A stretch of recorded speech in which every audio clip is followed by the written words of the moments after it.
One of the most revolutionary things we learned in the 20th century was that time is not absolute.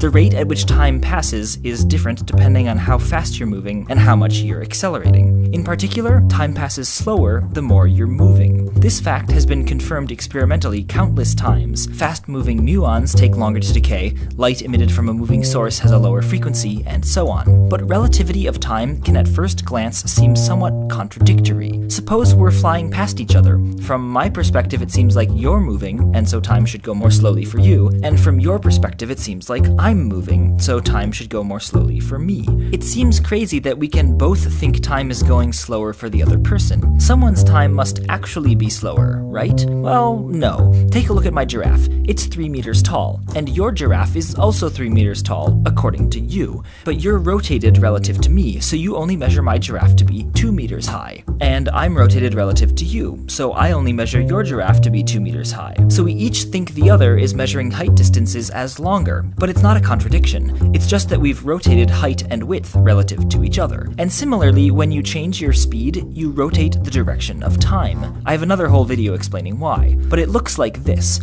If every passing second I move to the left, then my clock will tick like this. And if every passing second you move to the right, then your clock will tick like this. So when 3 seconds have passed on my clock, I'll measure only 2 seconds have passed for you. And yet when 3 seconds have passed on your clock, you'll measure only 2 seconds having passed for me. So we each think the other is measuring distances in time as shorter, but it's not a contradiction. It's just how time behaves when it's rotated. It affects not just the passage of time, but also our notion of the same time. However, there's still an unanswered question. What if I stay on Earth and you go off into space at high speed and then come back? Will one of us have actually aged more, or will we both have aged the same amount, despite constantly thinking the other was aging less? This conundrum is called the twins paradox, and I'll explain the solution to it in my next video. But in the meanwhile, can you use rotating time to figure out why the twins paradox isn't a paradox?